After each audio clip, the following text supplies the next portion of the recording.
Hello guys, स्वागत है आपका मेरे YouTube channel invest with Surendra में। तो गाइस, मेरे चैनल पे आपको म्यूचुअल फंड के रिलेटेड आपको हर एक तरह की जानकारी मिलती रहती है। आपको किसी भी चीज़ में इन्वेस्टमेंट करना हो, चाहे वो स्टॉक मार्केट में हो, कोई शेयर खरीदना हो, तो आपको हर एक तरह का नॉलेज यहाँ पे मिलेगा।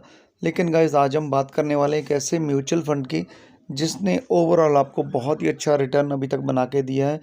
उस म्यूचुअल फंड ने हमारे को जो ऑल टाइम रिटर्न दिया है वो बहुत ही अमेजिंग दिया है।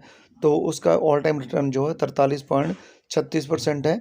और उसका जो पिछले 3 साल का जो रिटर्न उसने हमारे को बना के दिया है गाइस, वो उसने दिया है 37.51% का। और उसने पिछले 1 साल का जो हमारे को इंटरेस्ट अपना ओवरऑल रिटर्न जो दिया है 1 साल का, तो 29.07% का दिया है। पिछले 6 महीने के अंदर उसने हमारे पैसे को 15.37% बढ़ा के यानी रिटर्न हमारे को बहुत ही अच्छा दिया। 15.37% उसने पिछले 6 महीने में ही हमारे को रिटर्न दिया है। आप देख सकते हैं कि इसने ओवरऑल जो रिटर्न हमारे को दिया है बहुत ही अच्छा है गाइस। ये फंड आपके पैसे को बहुत ही जल्दी ग्रोथ करने वाला, और इसने अभी तक बहुत से लोगों को बहुत ही बेनिफिट अच्छा दिया है। तो चाहे हम लोगों को किसी भी चीज़ के अंदर आपको पैसे की ज़रूरत पड़ती है, आप इस म्यूचुअल फंड के अंदर आराम से डाल के भूल सकते हैं। आप इसके अंदर जो एक्सपेंस रेशो है 0.09% का है।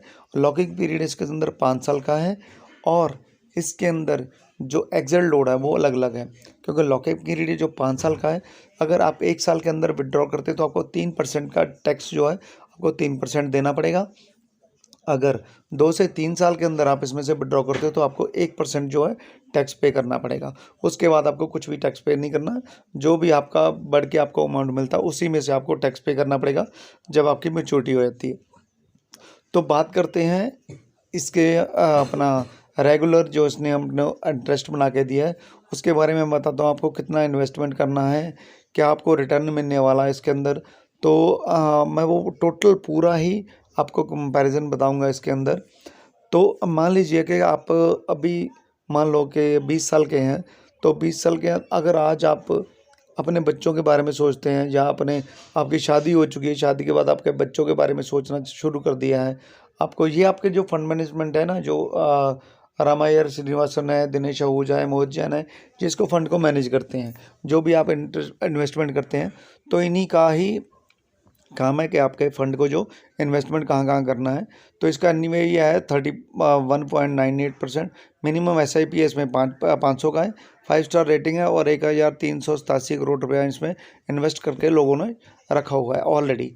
तो इस फंड का जो नाम है SBI Magnum children's benefit fund investment plan direct growth है इसका नाम। और ये फंड बहुत ही अच्छा इसने अभी तक हमारे को ग्रोथ बना के रखा है गाइस। तो इसमें हम अपने बच्चों के बारे में अगर हमने कुछ सोचा है, तो उनकी चाहे हायर एजुकेशन हो, चाहे उनकी शादी का हो, या उनको कोई अच्छा बिजनेस करना हो, तो जो भी अगर आप सोच रहे हैं ना, तो उसके बारे में ये बेनिफिट बहुत ही अच्छा है इसके अंदर। तो बच्चों के सुनहरे भविष्य के लिए ये फंड बहुत ही अच्छा है गाइस। आप इसके अंदर इन्वेस्टमेंट कर सकते हैं। इन्वेस्टमेंट कर सकते हैं आप लॉन्ग टर्म के अंदर भी, जो आप लमसम में भी आप कर सकते हो, जो आप SIP के माध्यम से भी आप इसके अंदर इन्वेस्टमेंट कर सकते हो। अगर आप 10 साल के लिए इसके अंदर इन्वेस्टमेंट करते हो और ये हमारे को जो रिटर्न है बहुत ही कम बना के देता है, तो मैं आपको बताता हूँ कि अगर आप इसमें से 10 साल के लिए इन्वेस्टमेंट करते हो तो 6 लाख रुपये आपका इन्वेस्टमेंट होता है, और 15,79,321 रुपये आपका जो टोटल वैल्यू आती है वो 21,79,321 रुपये आती है।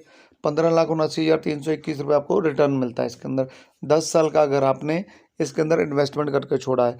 अगर ये कम से कम भी आपको 20% भी अगर आपको रिटर्न देता है ना, तो उसके माध्यम से मैं ले रहा हूँ, मैं 40% या 50% नहीं ले रहा हूँ गाइस। अगर आप मान लो इसके अंदर वही चीज़ यही इन्वेस्टमेंट आप 20 साल के लिए कर देते हो, तो 20 साल के लिए भी आपको बहुत ही अच्छा रिटर्न मिलेगा। यहाँ पे आपको कंपाउंडिंग का पावर भी देखने को मिलेगा। यहाँ पे आपको जो टोटल इन्वेस्टमेंट है 12 लाख बन जाती है, लेकिन प्रॉफिट में आपको 2,02,02,69,736 रुपये बन जाता है। और टोटल वैल्यू जो बनती है 2,14,59,738 रुपये बन जाती है गाइज। इसमें कंपाउंडिंग का पावर आपको यहाँ पे देखने को मिल जाता है, जिसको हम अपना इंटरेस्ट पे इंटरेस्ट एक बोला जाता है। FD के ऊपर भी वो लागू होता है, मगर FD के अंदर बहुत ही कम होता है। तो यहाँ पे आप देख सकते हो म्यूचुअल फंड के अंदर इसमें कितना इन्वेस्टमेंट हमने डाला है और टोटल वैल्यू और कितना हमारे को फंड मिल जाता है। अगर हम इसी को 30 साल के लिए कंटिन्यू कर लेते हैं तो 18 लाख तो हमारा इन्वेस्टमेंट हो जाता है, लेकिन 19,02,33,252 रुपये हमारे को रिटर्न मिलता है। और टोटल वैल्यू जो बन के आती है 19,20,33,252 रुपये टोटल वैल्यू बनती है। आप देख सकते हैं कि यहाँ पे कितना हमारे को कंपाउंडिंग का पावर देखने को पड़ता है। ये तो उसको मान लो कि अगर आपको बीच में ज़रूरत पड़ती है, जैसे मान लो अगर आपने SIP किया है, तो इसमें मैं आपको बताऊंगा कि SIP आपको कितनी करनी चाहिए टोटल। अगर मान लो आप 6,000 या 7,000 रुपये SIP करते हो, तो आपको उसके वैल्यू कितनी बनानी पड़ेगी। आपको कट करके एक वैल्यू की जगह एक अपना SIP की जगह 2 से 3 SIP करनी चाहिए, वो मैं नेक्स्ट वीडियो में बताऊंगा आपको। अगर आपको ये वीडियो थोड़ा सा भी अच्छा लगा तो प्लीज़ लाइक, शेयर और सब्सक्राइब जरूर कीजिएगा मेरे चैनल को, और बेल आइकन को जरूर दबाना, ताकि आने वाले वीडियो के नोटिफिकेशन मिलते रहें गाइज। Thank you.